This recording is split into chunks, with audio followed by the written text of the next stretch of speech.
Hello, dear friends. Welcome you all in my YouTube channel, Easy English with Seema and Shivi English Speaking Institute. How are you all? Hope all of you will be fine and enjoying your life in a good way. How is your life going on? Are you enjoying my classes? Please let me know. Please do subscribe my channel and follow for more updates. Please like and share my videos too. Support me. Yesterday, we have learned about the daily routine, what we have done or what we are doing in our daily life. I have got some request about some learners that they want classes from the very basic. They want the easiest method, easiest way of the class. That's why I am going to start a very easy way, a very easiest way of English speaking. Hope you will enjoy. आज की जो class है friends वो बहुत ही easy way में आपके सामने रिप्रेजेंट करने जा रही हूँ, जिससे आप बहुत ही इजी वे में इंग्लिश सीख सकें और अपने घर में अपने लोगों को भी इस चीज़ को सिखा सकें. तो from today we are going to start chapter 4 day 4 speak and learn. What we will do today is speak and learn. Today I have taken a concept of this and that. बहुत ही easy concept लिया है this और that, जो आपको देखने में बहुत ही ईजी लग रहा है, बट ट्रस्ट मी छोटे छोटे स्टेप्स ही हमें सक्सेस की तरफ ले जाते हैं. जब हम बहुत छोटे से स्टार्ट करेंगे तो एक दिन हम अचीव करेंगे. एक बिगिनर लेवल से उठकर हम हाई लेवल पर आएंगे, लेकिन उसके लिए हमें थोड़ा सा टाइम चाहिए. और आज की हमारी जो क्लास है बहुत बेसिक कॉन्सेप्ट है दिस और डैट. दिस या one thing near, one thing near. पास की रखी हुई चीज़ों के लिए हम यूज़ करते हैं this. That means one. One thing far, far means दूर. दूर में रखी हुई चीज़ के लिए हम यूज़ करते हैं that. Friends always remember we will use this and that for the single object, for the singular person. Singular person और सिंगुलर ऑब्जेक्ट ध्यान रखिए एक के साथ. We will use this or that with a single person, single place और single thing. जब हमारे पास एक person होगा, एक place, एक thing, for one thing. One thing means singular. You have to remember one thing means singular.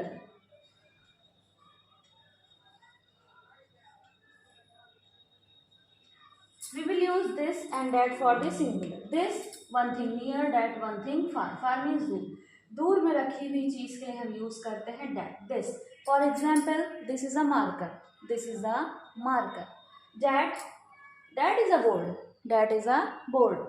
दूर में रखी हुई चीजों के लिए हम यूज करेंगे डैट, और पास में रखी हुई चीजों के लिए हम यूज करते हैं this. Now we always use this for one thing near in a singular form, that for one thing far in a singular form. पास में रखी हुई किसी सिंगुलर चीज़ के लिए हम यूज़ करते हैं दिस, और दूर में रखी हुई किसी सिंगुलर चीज़ के लिए हम यूज़ करते हैं that. Now coming to the next point, these. ये हिंदी में कहेंगे ये. More than one. More than one in the easiest way we can say plural. In the easiest way we can say plural. Near, this का ही plural form आता है these. This का plural form है दीज, यानी more than one you can say plural. एक से ज़्यादा. पास में रखी हुई एक से ज़्यादा चीज़ों के लिए हम यूज़ करते हैं दीज. पास में रखी हुई एक से ज़्यादा चीज़ों के लिए हम यूज़ करते हैं these. For example, these are bangles. These are bangles. Those, those means वे. More than one, far. दूर रखी हुई एक से ज़्यादा चीज़ों के लिए, दूर रखी हुई एक से ज़्यादा चीज़ों के लिए हम यूज़ करते हैं those. For example, those are pens. Those are pens. I think all of you are getting my point. आप सभी को क्लियर हो रही है चीज़ें और समझ में आ रही हैं. दिस पास में रखी हुई एक चीज़ के लिए, डैट पास में दूर रखी हुई एक चीज के लिए. दिस पास में रखी एक चीज, डैट दूर रखी हुई एक चीज. This plural form of this. Plural form of this. पास में रखी हुई कई चीजों के लिए हम यूज करेंगे these. These are bangles. Those, दूर रखी हुई कई चीजों के लिए हम यूज करते हैं those. Those are pen. Those are pen. Now students, it's time to repeat with me. आप मेरे साथ रिपीट कीजिए जिससे आपका प्रोनाउंसिएशन स्ट्रांग हो. This is a pen. Now repeat with me. This is a pen. That is a chair. That is a chair. These are books. These are books. Those are bags. Those are bags. Now, these are the format of the questions. Using these questions, we can ask about the activity of our daily life. कुछ questions हैं आपके सामने जिनका use करके हम this और that का use देखेंगे. Just repeat with me. What is this? What is this?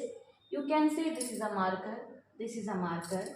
What is that? What is that? You can say that is a chair. That is a chair.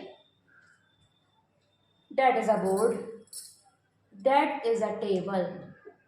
That is a glass.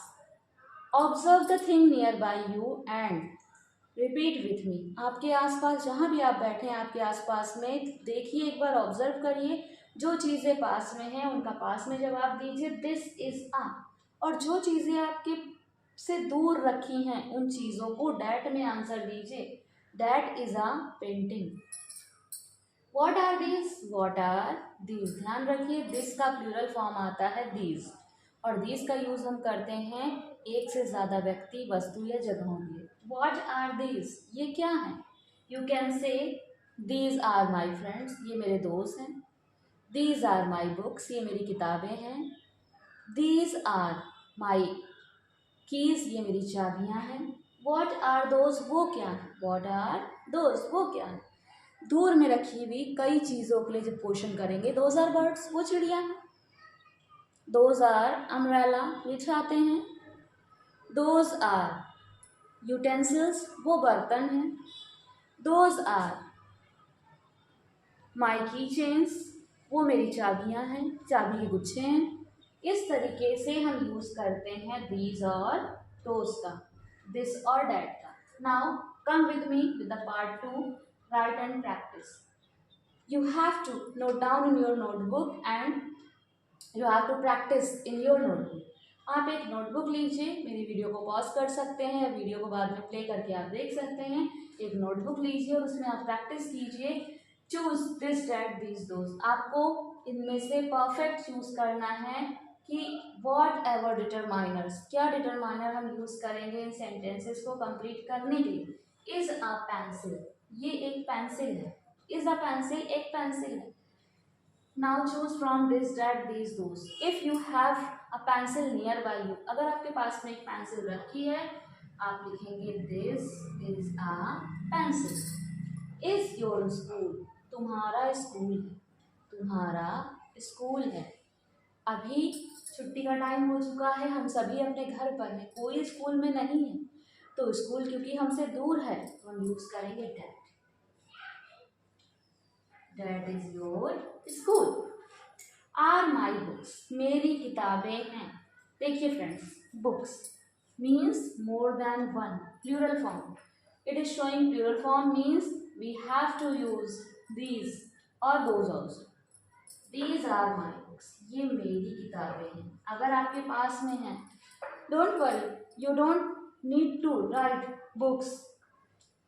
Whatever you have nearby you, you can write there. आपके पास जो भूल जाए आप sentence का structure change कीजिए, आप own way में फ्रेम कीजिए. आपके आसपास जो चीज़ें रखी हैं but make sure plural form में होनी चाहिए, मोर देन वन. आप उनको इंडिकेट कीजिए. Are beautiful flowers. वो खूबसूरत फूल हैं. मीन्स मोर देन वन, और इट इज इंडिकेटिंग फार यानी दूर हैं. What we will going to use? Those. Those are beautiful flowers.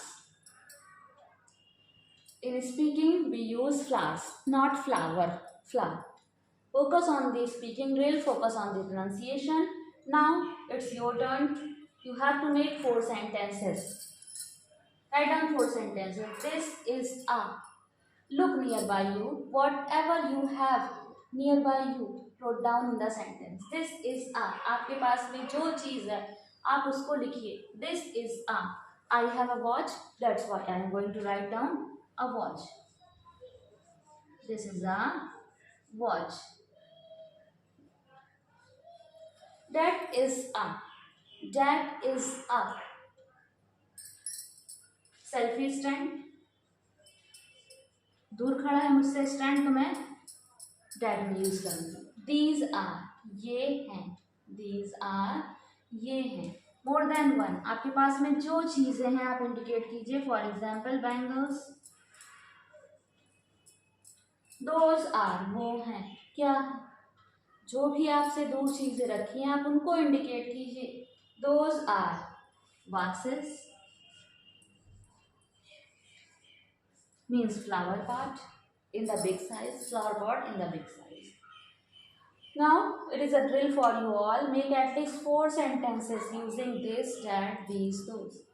आपको this, that, these, those का यूज करके 4 sentences फ्रेम करने हैं. Make sentences using your near by things. अपने आसपास की चीज़ों को देखिए, उनको यूटिलाइज कीजिए. और at least 4 sentences. You can make a para also if you have a time. अगर आपके पास टाइम है आप एक पूरा पैरा क्रिएट कीजिए using this, that, this, those. If you have not much time, make at least 4 sentences and comment me in the comment section. Practice. Always remember that practice makes a man perfect. Practice ही है जो आपको perfect बनाएगी और आगे लेकर आएगी. इसलिए आप डेली प्रैक्टिस कीजिए. Don't be fear of making mistake. गलतियां करने से मत डरिए. गलतियां करने का मीन्स है आप सीख रहे हैं. And one special thing for you all, you have to practice these sentences with your colleagues, with your friend, with your family. And if no one is there to practice with you, make stand yourself in front of mirror. एक शीशे के सामने खड़े हो जाइए और उसके सामने प्रैक्टिस कीजिए. Otherwise play my video and suppose that you are answering to me, practice with me. Special short request to you all, please like, share and subscribe my channel to get more updates and let me know how is today's class. Till then, keep learning, keep watching and keep studying. This is Seema signing off for today. Bye bye and take care.